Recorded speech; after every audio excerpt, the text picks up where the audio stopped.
Pemirsa Sampit TV dimanapun Anda berada, jumpa kembali bersama saya Yuwana dalam acara Mimbar Agama Buddha. Namun sebelumnya, terimalah salam kasih dalam Dhamma, Namo Buddhaya. Salam sejahtera bagi kita semua. Pada kesempatan yang berbahagia ini,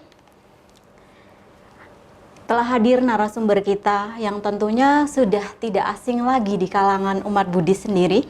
Beliau adalah Yang Mulia Biku Badranata. Namo Buddhaya Bante. Namo Buddhaya. Apa kabar Bante? Baik. Terima kasih sekali Bante. Bante sudah berkenan meluangkan waktunya di sela-sela kesibukan beliau. Ya. Baik.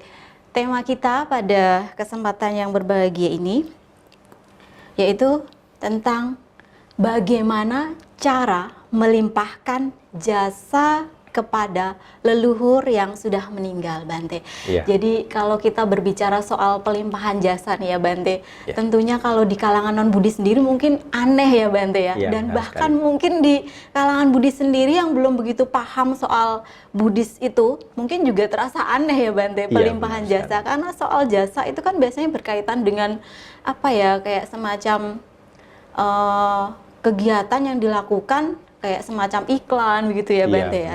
Jadi mohon Bante di sini penjelasannya, pelimpahan jasa kalau di dalam Buddhis itu sendiri itu seperti apa, Bante? Ya, baiklah.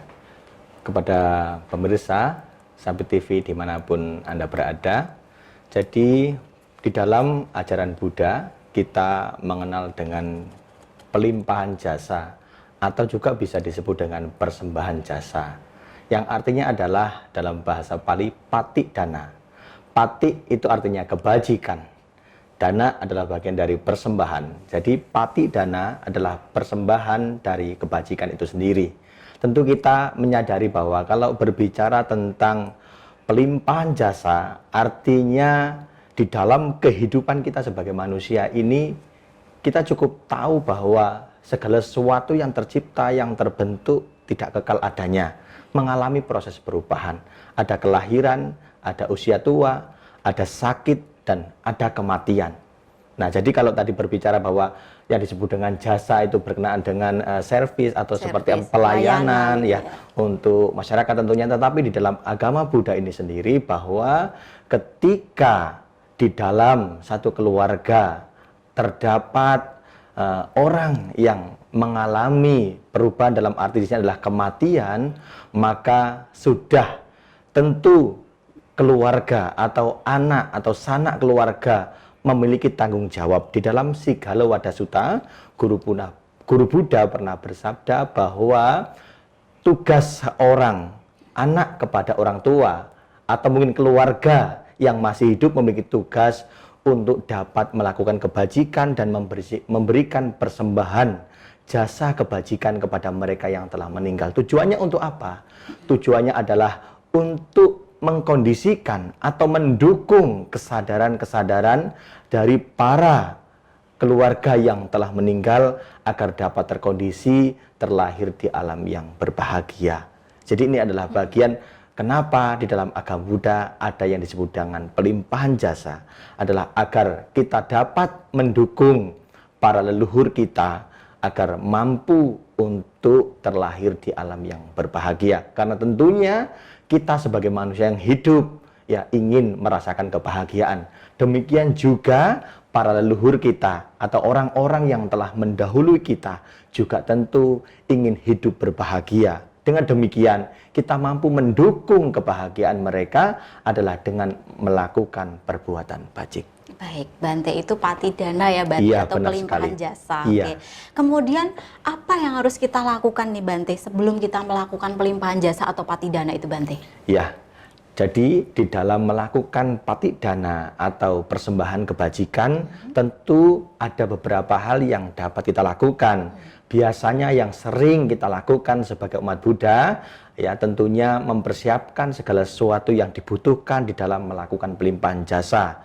Salah satu hal yang perlu kita lakukan biasanya di wihara, kita harus mempersiapkan beberapa hal yang dapat dipersembahkan di altar suci Buddha. Biasanya seperti bunga, seperti buah-buahan, seperti makanan. Tujuannya untuk apa sih, Bante? Sebenarnya ini adalah sebagai simbol sebagai simbol penghormatan. Kepada siapa? Kepada para Buddha, kepada Bodhisattva, dan kepada para dewa. Selain itu juga, dari simbol persembahan ini dapat kita gunakan untuk melimpahkan jasa kepada para leluhur. Bagaimana caranya? Yang pertama adalah kita dapat melakukan kebaikan dengan memberikan persembahan, seperti halnya mempersiapkan bunga-bunga di altar suci Buddha, mempersembahkan buah-buahan, mungkin ada makanan. Ini adalah bagian hal yang tentunya dengan tenaga, dengan materi sudah kita persiapkan atau kita beli. Disinilah sesungguhnya kita sudah diajarkan tentang dana untuk berbuat kebajikan kepada kepada wihara, kepada altar suci Buddha, dan kepada para leluhur kita. Dengan demikian, kita akan dapat memulai untuk melakukan patik dana atau pelimpahan jasa. Baik Bante, jadi tidak hanya kita melakukan kebajikan ya Bante, tetapi kita juga bisa melakukan dana, misalnya kayak memberikan persembahan begitu ya Bante di altar mungkin. Terus kalau kalau di rumah di wihara ya Bante, ketika di rumah nih Bante misalnya ada sanak keluarga kita yang sudah meninggal, hal yang perlu kita persiapkan ini Bante sebagai diri kita, misalnya orang tua kita atau mungkin yang penting sanak saudara gitu ya Bante, anggap aja sanak saudara. Nah, biasanya kan kita merasa sedih, kecewa, apakah itu perlu hal seperti itu Bante? Ataukah mungkin hal yang sepatutnya kita lakukan ketika kita kehilangan orang yang kita cintai itu Bante? Bagaimana Bante? Baiklah, nah tentu ya, yang namanya berpisah dengan mereka yang kita cintai itu adalah penderitaan. Demikian juga berkumpul dengan mereka yang kita benci juga penderitaan. Inilah fenomena kehidupan, inilah dualisme kehidupan yang harus kita pahami. Memang tidak mudah, butuh kesiapan mental yang begitu luar biasa ketika kita berpisah dengan mereka yang kita cintai. Lantas, apa yang perlu kita lakukan ketika ada keluarga atau mungkin orang tua kita mengalami kematian? Sesungguhnya bukanlah dengan ratap tangis atau kesedihan kita dapat membantu atau menyelamatkan orang yang telah mengalami kematian. Tetapi bagaimana kita mampu untuk bersikap lebih tenang, bagaimana kita mampu untuk tidak memunculkan kesedihan yang berlebihan, atau juga kita mampu untuk senantiasa mengumandangkan parita atau sutra atau mantra ketika pada saat itu ada keluarga kita yang mengalami kematian. Justru dengan adanya uncaran-uncaran parita, sutra, atau mantra yang kita lakukan ketika ada keluarga yang meninggal, disitulah sesungguhnya kita mulai mengkondisikan kesadaran dari keluarga kita yang mungkin pada saat itu meninggal akan dapat teringat kembali dengan kebajikan dan juga mampu untuk mengkondisikan kesadarannya agar mampu terlahir di alam yang berbahagia. Baik Bante, kemudian Bante, apakah benar jasa atau kebajikan yang kita perbuat itu dapat dilimpahkan dan bisa diterima kepada leluhur kita atau makhluk lain mungkin yang membutuhkan Bante? Ya, tentu bisa. Ya, tentu bisa. Saya ibaratkan seperti ini, ketika kita sebagai manusia, kita ingin mengirimkan sesuatu, misalkan kita ingin kirim paket barang ke keluarga kita yang mungkin ada di Jawa, dari Sampit ingin kirim paket ke Jawa, ya dengan alamat yang jelas, dengan nama yang jelas, maka tentu paket itu akan sampai pada tujuan. Misalkan Bante, tiba-tiba ketika saya kirim paket ke alamat yang jelas, nama yang jelas, tetapi keluarga saya di Jawa itu sudah pindah rumah tanpa saya tahu. Bagaimana kira-kira Bante?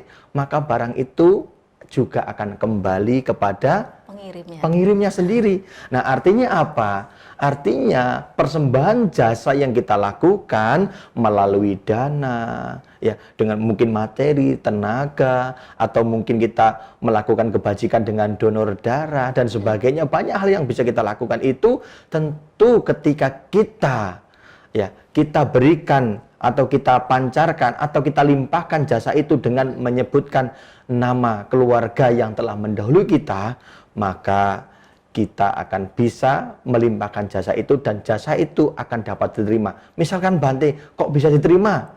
misalkan mereka tidak mengetahui di dalam di dalam sutta, di dalam dhamma atau pati danagata, Guru Buddha pernah bersabda bahwa para dewa akan turut memberitakannya. Kenapa bisa demikian? Karena kebajikan itu, jasanya atau harumnya kebajikan itu akan dapat menyebar ke segala arah, bahkan dapat dirasakan oleh semua makhluk di seluruh alam semesta. Karena itu para dewa tentu akan turut memberitakan kabar gembira artinya atau kebajikan ini kepada mereka yang kita tuju. Baik Bante, apakah pelimpahan jasa itu nanti akan mengurangi perbuatan baik kita Bante? Oh, tentu tidak ya, tentu tidak. Maka seperti saya katakan tadi, jadi sesungguhnya pelimpahan jasa atau persembahan jasa ini adalah bagian dari perbuatan bajik yang juga kita lakukan. Lantas kan kita kirimkan Bante kebajikan itu. Memang benar, kita berbagi jasa kebajikan atas kebajikan yang kita lakukan. Tetapi sesungguhnya di dalam ajaran Buddha, bahwa setiap orang itu akan mewarisi karmanya sendiri. Maksudnya apa? Jadi ketika kita melakukan kebajikan yang akan kita persembahkan kepada mereka para leluhur, disitulah sesungguhnya kita menjadi satu kondisi. Bukan berarti kebajikan itu lantas kita berikan, lalu kebajikan kita berkurang. Tidak. Tetapi para leluhur kita juga akan melakukan perbuatan bajik. Bagaimana caranya? Maka ketika kita melimpahkan dan menyebutkan namanya dengan melakukan pelimpahan jasa atas kebajikan yang kita lakukan, maka para leluhur akan mengetahui. Kalau para leluhur mengetahui keluarganya sedang melakukan kebajikan, maka dia akan turut berbahagia.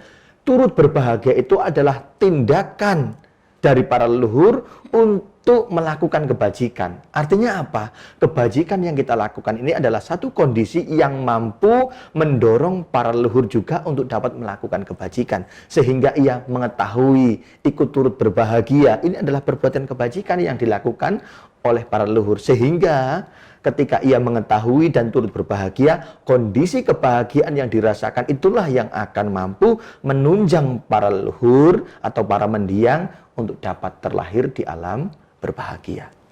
Baik Bante, berarti sangat perlu sekali ya Bante kita melakukan patidana ketika ada sanak keluarga kita yang meninggal ya Bante? Ya, sangat perlu sekali. Baik Bante, terus kapan kira-kira Bante waktu yang paling tepat kita melakukan pelimpahan jasa itu sendiri Bante? Baik, pertanyaan sangat luar biasa ini, bagus sekali ya. Jadi kepada seluruh pemirsa dimanapun Anda berada, bahwa pelimpahan jasa itu sesungguhnya tidak hanya dilakukan ketika keluarga kita meninggal, baru 7 hari kita melakukan pelimpahan jasa, nanti 100 hari kita melakukan pelimpahan jasa, atau mungkin 1000 hari kita melakukan pelimpahan jasa, atau mungkin ketika Cengbeng, ini bulan Cengbeng ya. Ini kan pas bulan Cengbeng. Cengbeng, biasanya begitu. Ketika Cengbeng baru melakukan pelimpahan jasa. Sesungguhnya tidak harus di hari-hari yang tertentu. Kapanpun, dimanapun, ya kita bisa melakukan pelimpahan jasa. Jadi ketika kita memiliki kesadaran untuk melakukan kebajikan dan pada saat itu kita ingat kepada leluhur kita, disitulah kita juga melakukan pelimpahan jasa. Jadi kepada pemirsa dimanapun Anda berada, di dalam melakukan pelimpahan jasa hendaknya tidak harus terbatas pada waktu-waktu tertentu, 7 hari, 100 hari, 1000 hari, atau mungkin ketika Cengbeng, tetapi kapanpun Anda mampu melakukan kebajikan, disitulah Anda bisa juga melakukan pelimpahan jasa kepada para leluhur. Baik Bante, menarik sekali ya Bante, karena kebanyakan kan apalagi ini pas bulan Cengbeng ya Bante, kalau di tradisi Chinese ya. Jadi memang kayaknya kalau di hari-hari biasa jarang sekali yang melakukan pelimpahan jasa ya Bante. Padahal itu sebetulnya bisa kita lakukan kapan saja ya Bante. Karena sebetulnya tujuannya yang paling utama kita melakukan patidana itu apa Bante? Ya, tujuan yang paling utama adalah kita berbuat kebajikan sebenarnya. Karena sesungguhnya manusia itu kan membutuhkan kebajikan. Kenapa membutuhkan kebajikan? Karena kesiapan mental untuk menerima perubahan di dalam dhamma itu kan dikatakan, ya, jara dhammamhi jarang anatito, biading dhammamhi biading anatito, maranang dhammamhi maranang anatito, bahwa aku akan mengalami usia tua, sakit dan kematian, dan aku belum bisa mengatasi usia tua, sakit dan kematian.